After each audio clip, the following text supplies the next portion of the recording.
Hi, my name is Jodi Bowles, and I have been here at New Roads for 4 years, and it's been a blessing from the moment I walked in the door. I come from a really great background. My parents have been divorced, but they're amazing parents, so I don't have a whole lot of that dysfunction that was shown to me growing up.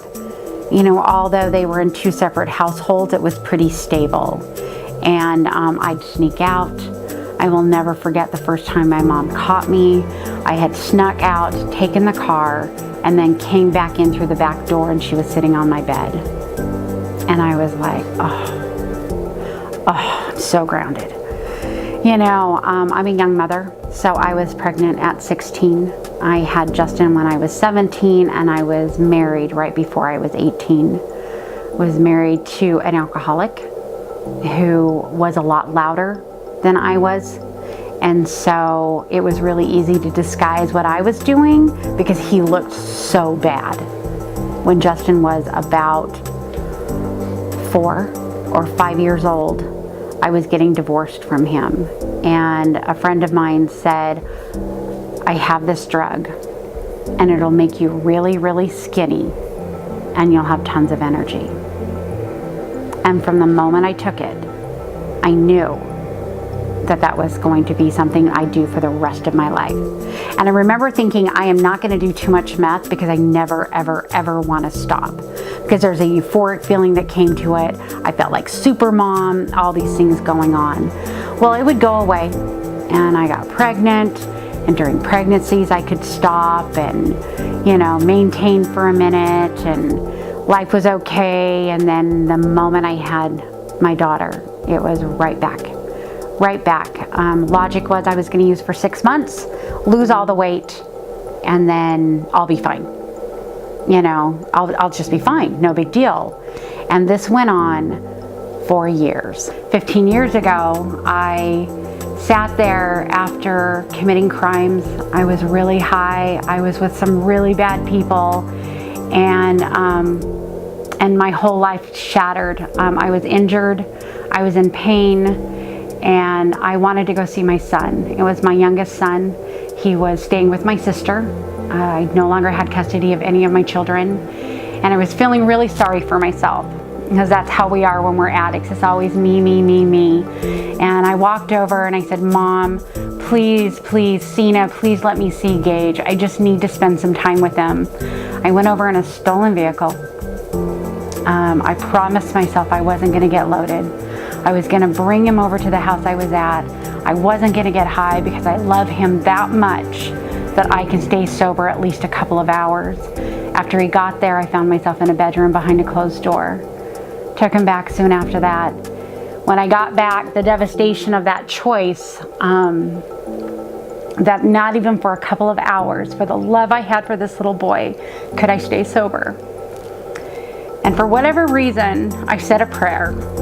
And I said, please help. And it got to be that simple. And I fell asleep that night, which is a miracle. I don't sleep. Everybody went away, and I woke up to the SWAT team. And when I opened the door, I said, what took you so long? Because I knew that my prayers had been answered. So I couldn't do for myself. And so divine intervention came in and did. And that started my journey. My story is not only did I lose my children once, I lost them all twice. And the consequences that happened to my kids for my actions are still consequences they pay today. You know, that's abandonment. You know, I wasn't there. The one person, and to be honest, one of my core beliefs, that mothers are supposed to have their children. And I turned into that mother, that one thing I swore I'd never be, over meth. I went through treatment centers. I had 5 years of sobriety before that point. I was doing really well. I had gone to school. I got a degree. Both of my parents are CPAs. That's what I wanted to be when I grew up. And although I had that criminal background, you know, miracles were happening. I'm pushing through it, and people believed in me. And I stopped believing in myself. And I stopped doing all those things that kept me sober. I stopped seeing a therapist. I stopped going to groups. I stopped going to 12-step meetings. I stopped doing all of that trying to be normal. And it was all taken away. When I woke up and said, not one more day can I look in the mirror and see this person staring back at me. Not one more day can I create this kind of pain on the people I love the most. Was I willing to do something different? So in the time I was incarcerated, there were some people who brought in a meeting, the 12-step meeting, and I heard a message of hope. What I heard is I can be free spiritually, mentally, and physically. And all I had to do was a few simple steps. And for whatever reason at that moment and that gift of desperation, I believed him. And I followed all the instructions. I came to New Roads wanting to do a little bit of service through a friend of mine and said, I just want to work 10 hours a week. My life is a little upside down right now. My own sobriety is struggling. Can I do some service? And from there, it just blossomed into an entire career, not only with the supervisors that I had, but Eric Schmidt himself pulled me aside and said, I've got a job for you. One of the greatest gifts I have when I talk to parents, we work with a whole bunch of young adults, and I talk to parents about bringing their kids into this program, and I identify with that. I'm watching my children make these really bad choices going down the same road I was going down, and I couldn't stop them. Here I am helping all these other people, and I can't help the ones I love the very, very, very most.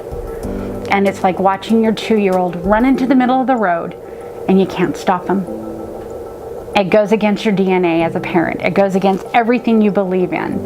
And then on the flip side of it, you can't stand them. You love them, but their behavior is terrible. And I remember looking at my mom just going, how did you survive me? How did you do this? And she looked at me and said, one day at a time. We're going to get through this and you're not going to have to do it alone. Our therapists not only provide the service that they give, but they give love, they give, their heart, their time. They're on 24-hour access for some of these kids. They are there for coaching. How can you not love a team like that? Our leader, Eric Schmidt, has more integrity. So we kind of joke about who my mentor is, and he is definitely my mentor.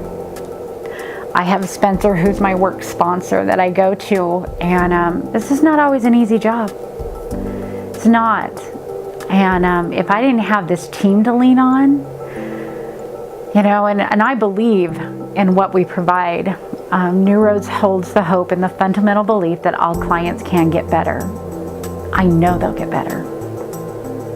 So I can't say enough about New Roads, not only personally, but the pride that I feel being able to be a member of this team.